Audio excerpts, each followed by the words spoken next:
Turxunaysa va Ömer Qanat boshchiligida lager shohidlaridan Qalbinur Sidiq, Ömer Bekali va boshqa da'vo aktivlaridan tashkil qilgan bir guruh kishilar Avstraliya parlamentida guruhlarga bo'linib, parlament a'zolari va kengash palata a'zolari bilan ko'rishib, vatanimiz Sharq Turkistondagi kampa, lagerda turayotgan, shundaqla hozirgi karantin bahonasi bilan och qilib o'ltirilayotgan, hayvonmi turmaydigan yerlarda ayirib kuzatish bahonasi bilan turib qilib ichinishlik ingrayotgan, shu chorasiz qolgan xalqimizning zulmlarini dalil paketlar, videolar bilan anglatish bilan birga Avstraliya hukumatining Xitoy hokimiyati bilan bo'lgan har qanday hamkorlikda adolatni yoqilishini, irqiy qirg'inchilikni to'xtatishda haq maydonida turishini, majburiy emgak mahsulotlarini to'xtatishni, Xitoyga ham sherik bo'lib qolmasligidan ogohlantirgan.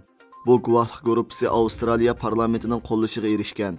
Avstraliyaning har qaysi shaharlaridan uzun musofirlarni besib kelib, parlament sirtida sovuqda necha soatlab turib namoyish qilgan qarindoshlarga ovoz qo'shgan.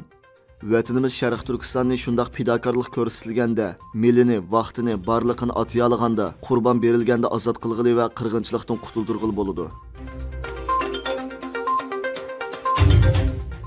Yevropa İttifaqı Xitoyning Sharq Turkistondagi qabihliklarga chechishlik 4 nafar amaldori bilan bir hukumat apparatiga yurgizgan jazosini yana 1 yil uzatmoqchi bo'lgan. Shuning bilan bir vaqtda Yevropa parlamenti 22-noyabr kuni Yevropa İttifaqıning jazolash tizimligiga texmi ko'p Xitoy amaldorlarini kirgizishni munozara qilgan.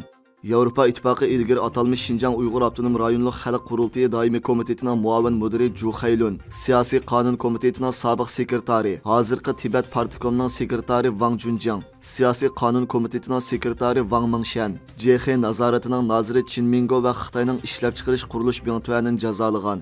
100 yil yuqori 4 shaxsni Sharq Turkistondagi Uyg'ur va boshqa musulmon millatlarni nishon qilgan keng ko'lamli taqib, tutqun va mingyuyish programmasining loyihaliguvchilaridan deb ayiblagan. Shundaqla binotuanni bu xalqlarga qaratilgan keng ko'lamli tutqun va xo'rlash qilmishining javobkori deb ko'rsatgan.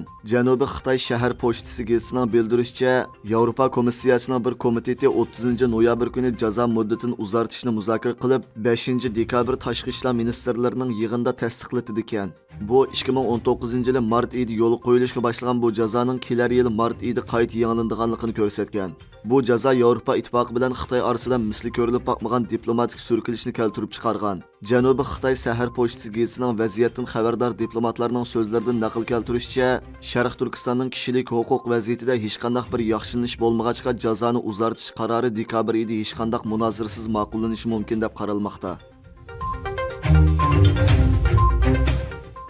Atalmış Şinjan Uyg'ur Avtonom rayonlik partikom sekretari Ma Shingray ilgari G'ulji qatorliq joylarda yurgizilib, ocharchilik paydo qilgan va nurg'un odamning o'lishini keltirib chiqargan qattiq karantin tadbirlarini Qashqarda qat'iy hal qilg'uch va eng qattiq ravishda yo'l qo'yishni talab qilgan. Ma Shingrayning yuqorqi yo'l yo'riqining 2017-yili boshlangan cho'ng tutqunda ig'ir talafotga uchirgan bu rayonlarda G'ulji qatorliq joylardagi karantinda yuz bergan fojialardan ig'ir oqibatlarni keltirib chiqarishidan andish qilinmoqda. Atalmış Şinjan gazetining xabar qilishicha, Ma Shingray 21-noyabr kuni Qashqarga berib, Xitoy virus yuqumi qarshi yo'li qo'yilgan karantin tadbirlarini ko'zdan kechirgan.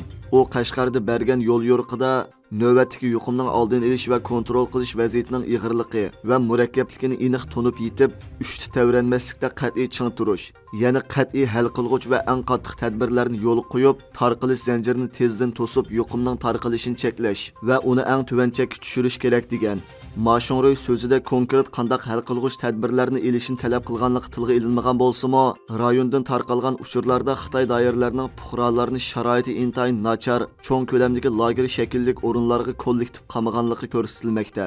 Turkiyadagi Qaror gazetining 21-noyabr e'lon qilingan bir xabarda Xitoyning yuqumni bahona qilib Uyg'urlarni o'lim karantiniga mahkum qilganligi, Urumchidagi bir karantin lageriga oz deganda 600 kishining so'langanligiga doir videolarning tarqalganligi bildirilgan. Atalmış Şinjan gazetining xabarida aytilishicha, Ma Shingray Qashqarda qilgan so'zida yana yuqumdorlar va ular bilan uchrashuvchilarni yo'tkash, yig'ilish va ayirib o'tish unumini o'stirishni talab qilgan. Ma'lum bo'lishicha, Ma Shingray bilan o'xshash bir vaqtda atalmış Uyg'ur Avtonom rayonlik hukumatning raisi Erkin Tuniyaz Xotanga berib qamal tadbirlarini ko'zdan kechirgan ekan. 21-noyabr kuni Angliya soqchilari Manchesterdagi Xitoy konsul amaldorlarining odam urganlik uchun bir qism ayblashlarni sungan, ammo aloqador konkret kishilarni aniq ko'rsatmagan. Növbətdə Angliya soqchilari boshqa ziyonkashlikka uchirg'uvchilarning bor yo'qligini tekshirmoqda ekan. Manchester soqchi idorasi dushanba kuni bayonot e'lon qilib, Xitoy amaldorlarining oldingi oyda Manchesterdagi Xitoy konsulxonasida odam urgan voqeasi qarta soqchilarning Kabullik televizor, soqchi gavdasiga o'rinlashtirilgan kamera va guvohchilarning guvohligi qatorliq dalil isbotlarini to'playotganligini bildirgan. Dastlabki qadamda Angliya soqchilari Xitoy konsulxonasi aloqador kishilarning hujum qilish va jamiyat tartibiga xiloflik qilish jinoyati bilan ayblagan. 21 noyabr kuni Shimoliy Atlantik Ahdi Tashkilotining bosh kotibi G'arb davlatlarini Rossiyadan energiya ta'minotini tadrijiy uzishga ogohlantirib, Xitoyga yangi tayinish paydo qilishdan hushyorlikni o'stirishni talab qilgan. Shuning bilan bir vaqtda Xitoyda kam uchraydigan mineral modellarning qo'llanilishi hamma sohada, ya'ni iPhone, mashina va harbiy uskunalarni yasashda ishlatilganligi. Shu sababdan Xitoyning G'arb davlatlarining muhim ul aslihalari va muhim kasblarning qurilishini kontrol qilishga urinayotganligidan ogohlantirib, Xitoy mustabid hokimiyatining G'arb davlatlarining ojizligidan foydalanib buzg'unchilik qilish fursati bermasligi kerakligini ta'kidlagan. Shundaqla ittifoqdosh davlatlarning ijtimoiy va ul aslihaning chidamchanligini oshirishga chaqirgan. Türkiye Cumhur Reisi Recep Tayyip Erdoğan, Suriyada Tel Rifat, Munbij ve Ayn al-Arab rayonlarida quruqlikdan harbiy harakat boshlanganlik to'g'riliq bishorat berdi.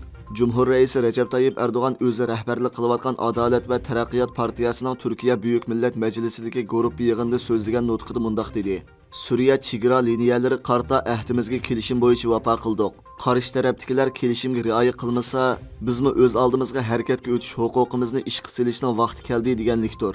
Erdoğan Türkiye armiyasining Suriye ve Iroqdagi terrorchilarning o'g'illarini yer bilan yakson qilib o'tish maqsadida boshlangan Panch qilich harbiy harakati to'g'riliq to'xtalib, urush aeroplanlari bilan, toplar bilan, qurolliq uçquchsiz havo apparatlari bilan ishga oshirayotgan harbiy harakatlarimiz faqat boshlang'ichdir. Suriyada Tel Rifat, Munbij ve Ayn al-Arab rayonlarini terrorchilardan tozalaymiz. Havo hujumlarimiz davomlashayotgan mezgilda eng muvofiq paytda quruqlikdanmi terrorchilarga ig'ir zarba berishga boshlaymiz. Tosh tonillari terrorchilar uchun mozorga aylanadigan kun yaqin. Iroq va Suriya hukumatlari Turkiya harbiy harakat ilib berayotgan joylar qarta bearomlik his qilmasin. Chunki bizning tashlayotgan qadamlarimiz Iroq va Suriyaning zimin butunligini kafolat ostiga oladi.